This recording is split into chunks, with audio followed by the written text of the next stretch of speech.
أعوذ بالله من الشيطان الرجيم بسم الله الرحمن الرحيم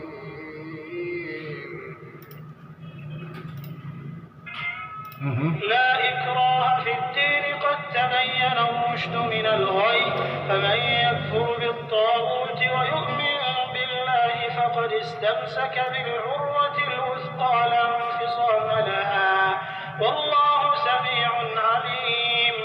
دین اسلام میں زبردستی نہیں ہے. ہدایت صاف طور پر ظاہر اور گمراہی سے الگ ہو چکی ہے. تو جو شخص بتوں سے اعتقاد نہ رکھے اور خدا پر ایمان لائے اس نے ایسی مضبوط رسی ہاتھ میں پکڑ لی ہے جو کبھی ٹوٹنے والی نہیں. اور خدا سب کچھ سنتا اور سب کچھ جانتا ہے.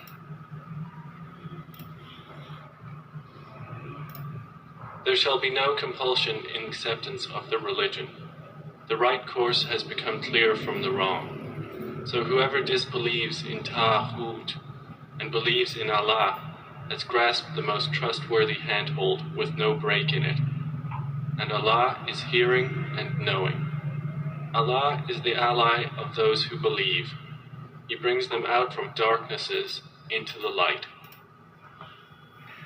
اب یہ اللہ ایک جگہ کہتے ہیں، فرماتے ہیں کہ اللہ، لوگ کافر کہتے ہیں، اللہ کافروں کی بات بھی اللہ قرآن میں لیتے ہیں.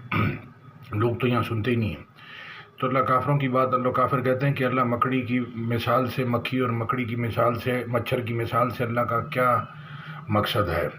اللہ ایسے مثال سے بہتوں کو ہدایت دیتا ہے، بہتوں کو گمراہ کرتا ہے. یعنی کہ یہ نیت کے اوپر بات ہے. یعنی کہ پڑھ کے آپ نہیں سمجھ سکتے، آپ کی نیت اللہ جانتا ہے، پھر اللہ اس کے دل کو ہدایت دیتا ہے. یعنی کہ غیبی سسٹم ہے یہ، باہر سے فزیکل نہیں ہے کہ میں نے پڑھ لیا، میں نے مفتی کی ڈگری لے لی، میں نے قرآن حفظ کر لیا.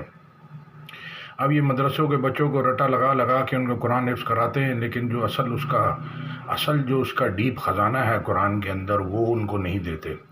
تو پھر بھی وہ حافظ بچے اچھے ہی ہوتے ہیں. یعنی کہ اعوذ باللہ من الشیطان الرجیم بسم اللہ الرحمن الرحیم، شیطان سے اللہ کی پناہ مانگتے رہتے ہیں 24 گھنٹے. تو یہ 24 گھنٹے اٹیک کرتا رہتا ہے انسان کے اوپر.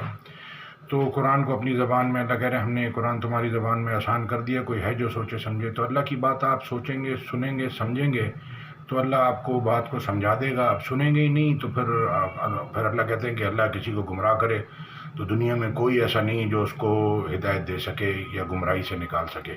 اور اللہ کسی کو ہدایت دے تو کوئی ایسا نہیں کہ اس کو ہدایت سے ہٹا کے گمراہی میں لے جائے. آیت میں ساتھ میں کاپی پیسٹ کر دوں گا. جزاک اللہ خیر. السلام علیکم ورحمۃ اللہ. جو لوگ گزر گئے ہیں دنیا سے ان کے لیے دعا کریں، جو زندہ ہیں ان کے لیے بھی، جو آنے والے ہیں پوری دنیا کے انسانوں کے لیے. یہ کینہ بغض رکھ کے انسان، یہ ڈرائیونگ میں آپ دیکھتے ہیں 90% لوگ روڈ ایکسیڈنٹ میں وہ کسی سے بہت زیادہ محبت کرتے ہیں یا بہت زیادہ کسی سے نفرت کرتے ہیں. یہ دونوں چیزیں ان کے ساتھ ہوتی ہیں. پھر وہ اپنے پاس پریزنٹ فیوچر میں پھنسے ہوتے ہیں، اللہ پہ ایمان نہیں لاتے، اللہ کی طرف دھیان نہیں کرتے. تو پھر شیطان کے اللہ حوالے کر دیتا ہے. تو پھر وہ لے جا کے اس کا ٹارگٹ یہ ہے کہ لے جا کے آپ کو نقصان کے سوا آپ کو کچھ نہیں ملے گا. جزاک اللہ خیر. آخر میں جہنم ہے. السلام علیکم ورحمۃ اللہ.